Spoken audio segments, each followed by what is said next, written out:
Norway அமெரிக்க தூதரகத்தில் குண்டுவெடிப்பு. ஒஸ்லோவில் உணரப்பட்டதா போரின் அகோரம்?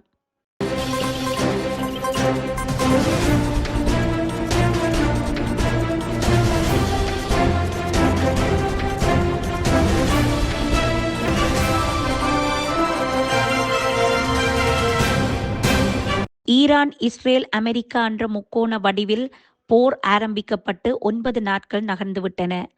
அந்த 9 நாட்களில் படையினரின் பலி எண்ணிக்கை சொற்பந்தான். ஆனால் பொதுமக்களின் பலி எண்ணிக்கைக்கு அளவே இல்லாமல் செல்கிறது. அதிகார மிடுக்கு, பழிவாங்கும் படலம், வல்லரசின் ஆதிக்கம் என்ற பெயரில் ஆடப்படும் சதுரங்கத்தில் நகர்த்தப்படும் ஆயுதங்களால் பலிக்கடாவாக்கப்படுவது மக்கள்தான். மக்களை கொன்று குவித்து ஒரு நாட்டை இன்னொரு நாடு தன் கட்டுப்பாட்டுக்கு கொண்டு வர வேண்டுமென்று முனையும் பொழுது பாதிப்பை பல வழிகளில் எதிர்கொள்ளும் நாடு தன்னிலையிலிருந்து எதிர்த்தரப்பை சுழட்டி அடிக்க எந்த எல்லை வரை போகும் என்பதற்கு ஈரான் உதாரணமாகும். அமெரிக்க ஜனாதிபதி தினம் தினம் ஊடக சந்திப்பு நடத்துவதும் எக்ஸ்தலத்தில் அறிக்கை விடுவதும் வழமையாக இருந்தாலும் நேற்று தனது எக்ஸ்தல பதிவில் Iran it will be very hot என்ற பதிவை போட்டிருந்தார். இதனை பார்த்தவர்கள் ஈரானை அடித்து துவைக்கப் போகிறார் ட்ரம்ப் என்றார்கள். இன்னொரு சாரார் ஆயுதங்கள் அமெரிக்காவிடம் முடிந்துவிட்டது, ட்ரம்ப் ஊதுவது சைலன்சர் இல்லை, வெறும் வாய்ப்பேச்சு என்று ட்ரம்புடன் மோதும் பொழுதே ஈரானுடனான தலைநகர் தெஹ்ரானில் எண்ணெய் சுத்திகரிப்பு களஞ்சிய சாலையில் மிக மோசமான குண்டு தாக்குதல் இடம்பெற்றது. இதன் மீது குண்டு தாக்குதல்களை நடத்தியது இஸ்ரேலா அல்லது அமெரிக்காவா என்று தெரியாத நிலையில் இன்று அதிகாலை இஸ்ரேல் வெளியிட்டுள்ள அறிவிப்பில் இந்த தாக்குதலை நிகழ்த்தியது இஸ்ரேல். ஏன் இந்த இடத்தில் தாக்குதல் நடத்தப்பட்டது என்றால், இந்த இடத்தில்தான் போருக்கு தேவையான எரிபொருள் நிரப்பு நிலையம் இருக்கிறது. எனவே இதனை முதலில் தாக்கியுள்ளோம். இதனை விட இன்னும் பெரிய தாக்குதல்கள் இனிமேல் நிகழப்போகிறது என அறிவித்தது. இந்த தாக்குதல் நடத்தப்பட்ட பொழுது ஈரானின் காலநிலை அதிக மழை பொழிவை காட்டியது. இந்த மழை நேரத்தில் தாக்குதல்களை தீவிரப்படுத்தினால் குண்டுகளிலிருந்து வெளியேறும் கழிவுகள் மழை நீருடன் கலப்பதால் ஈரானுக்கான குடிநீர், விவசாயம், மின்சார தயாரிப்பு அத்தனையும் பாதிக்கும். இதனால் மிக மோசமான பகுதிக வளங்களை முடக்கி ஈரான் படைகளுடன் மக்களையும் முடக்குவதே இதன் திட்டமாகும். இதற்கு அடுத்த கட்டமாக ஹோமோஸ் நீரிணை பகுதியில் கப்பல் ஒன்று இலக்கு வைக்கப்பட்டு தாக்குதல்கள் இடம்பெற்றுள்ளன. இந்த கப்பலில் இருந்த இந்தோனேசிய பிரஜைகளை காணாமல் போயுள்ளனர். இதேவேளை குவைத்தில் உள்ள விமான நிலையத்துக்கு அருகில் உள்ள எண்ணெய் கொள்கலன்களும் தாக்கப்பட்டுள்ளதுடன் குவைத்தின் பாதுகாப்பு பிரிவின் தங்குமிடமான பல மாடிகளை கொண்ட அரச நிறுவனமும் தாக்கப்பட்டது. இதில் 2 கொல்லப்பட்டுள்ளனர். இதற்கப்பால் பஹ்ரேனில் நீர் சுத்திகரிப்பு நிலையத்தில் ஏற்படுத்தப்பட்ட தாக்குதலில் பலர் காயமடைந்துள்ளனர். இவ்வாறு வளைகுடா நாடுகளில் சுற்றி வர தாக்குதல்கள் தொடரும் பொழுது கடல் நீரை குடிநீராக்கும் ஆலைகள் இலக்கு வைக்கப்படுவதால் குடிநீர் உட்கட்டமைப்பு பாதிக்கப்படுவதால் மக்களின் இயல்பு வாழ்க்கை அடியோடு பாதிப்படைந்துள்ளது.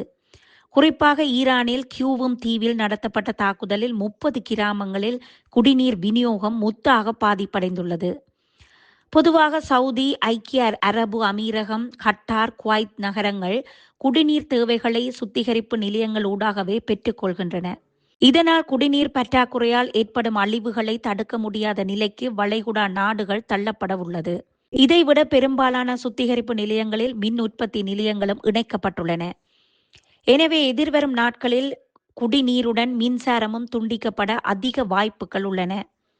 இவ்வாறான தாக்குதல் சம்பவங்கள் வளைகுடா நாடுகளில் பதியப்பட்டு வந்த நேரம் உலகெங்கிலும் உள்ள அமெரிக்க தூதரகங்களுக்கு பாதுகாப்பு பலப்படுத்தப்பட்ட போதிலும் நேற்று அதிகாலை நோர்வே தலைநகர் ஒஸ்லோவில் உள்ள அமெரிக்க தூதரகத்துக்கு முன்னால் குண்டுவெடிப்பு இடம்பெற்றது.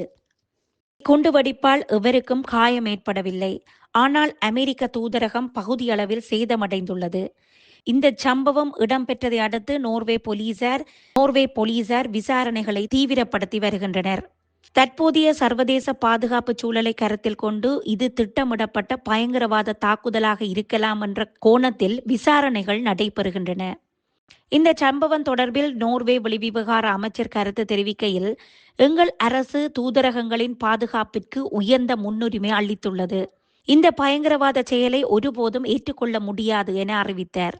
இதேவேளை போர் தீவிரமடைந்து வரும் நிலையில் சர்வதேச சமூகத்திற்கு அமைதி மற்றும் பேச்சுவார்த்தைக்கான அழைப்பை பாப்பரசர் விடுத்துள்ளார்.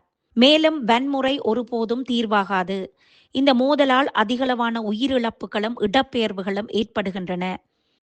ஆயுதங்களின் சத்தங்கள் இல்லாமல் ஆக்கப்பட்டு தூதரகங்கள் ரீதியான பேச்சுவார்த்தைகள் தொடங்கப்பட வேண்டும். சர்வதேச தலைவர்கள் தங்கள் பிடிவாத குணங்களை தளர்த்தி பொதுமக்களின் பாதுகாப்பை கருத்தில் கொண்டு உடனடியாக போர் நிறுத்தத்தை மேற்கொள்ள வேண்டும். மனிதாபிமான உதவிகள் தடையின்றி பாதிக்கப்பட்ட பகுதிகளுக்கு கிடைக்க வேண்டும். போர் மேகங்கள் களையப்பட்டு அமைதி பூங்காவாக மாற வேண்டும் என அனைவரும் பிரார்த்திக்க வேண்டும் என்றார். உண்மைதான்.